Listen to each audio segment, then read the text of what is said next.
ده بقى عمر فرج المهاجم الفلسطيني المرشح للانضمام للنادي الاهلي، واللي خلق جدل في الساعات الاخيره ما بين جماهير النادي الاهلي بسبب مستواه. بعض جماهير النادي الاهلي شايفين انه مهاجم مميز ويستحق ارتداء قميص النادي الاهلي بالفعل، والبعض الاخر شايفين انه النسخه الثانيه من المهاجم المصري شادي حسين اللي فشل مع النادي الاهلي. قبل ما نبدا الحلقه كالعاده ما تنساش تصلي على النبي وتدعو لاهلنا في غزه وتحط لايك للفيديو.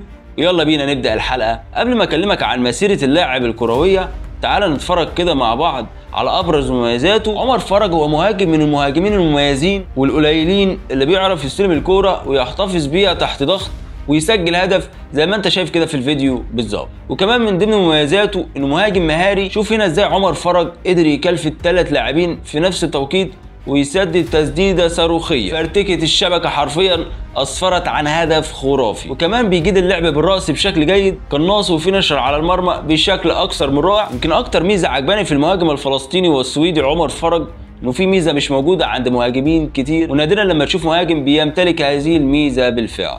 أرى فيه انه بيعرف يهرب من الرقابه ويسجل بكل معلمه واحترافيه. تقدر تقول كده انه مهاجم جيد وليس مميز، لان ارقامه مش كبيره على الاطلاق، وده من وجهه نظري طبيعي نظرا لعامل السن. بتتكلم عن لاعب لسه عمره 22 عام. عمر فرج عزيز الاهلاوي في هذا الموسم مع فريق ايك السويدي خاض معاهم 13 مباراه بواقع 849 دقيقه، قدر يسجل 3 اهداف ويصنع هدفين فقط.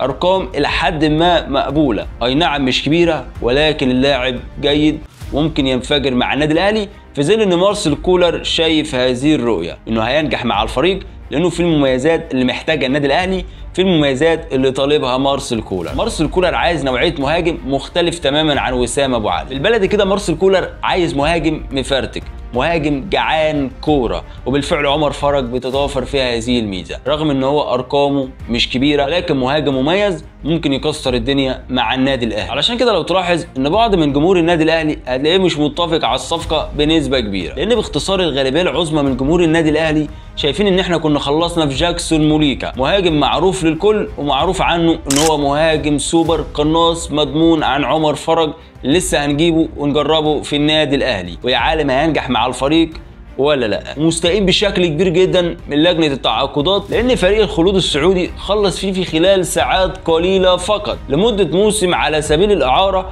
مقابل 500,000 يورو مع حقيه الشراء ب 3 مليون يورو، في ظل ان النادي الاهلي استغرق حرفيا 3 سنوات علشان يتعاقد مع جاكسون موليكا، وفي النهايه باءت بالفشل. النادي التركي رفض انضمامه للنادي الاهلي وقبل العرض السعودي. ده يعتبر بالنسبه لي وبالنسبه لجمهور النادي الاهلي فشل ذريع، طبعا مفيش كلام، صفقه بكل تاكيد تزعلك كمشجع للنادي الاهلي. تعال بقى اما اكلمك عن السيره الذاتيه للاعب الفلسطيني والسويدي عمر فرج. عمر فرج يعتبر من مواليد 2002، عمره في التوقيت الحالي 22 عام، وبيمتلك الجنسيتين الفلسطينيه وكذلك السويديه. طبعا مفيش كلام، الصفقه لو تمت بنجاح النادي الاهلي هيقيده على انه لاعب محلي بنسبه تتخطى 70%. قيمته التسويقيه حاليا على الترانسفير ماركت $1,300,000 وطوله 1.82 سم.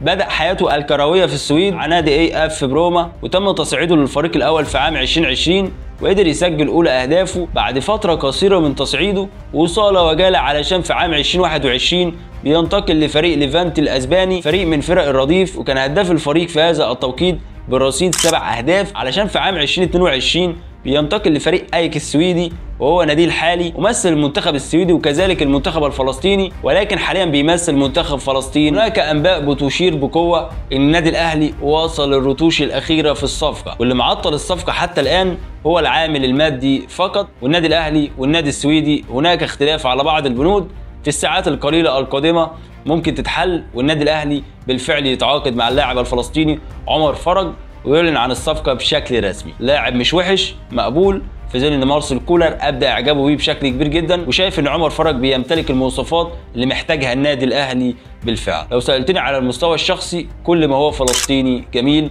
وخير مثال ودليل وسام ابو علي.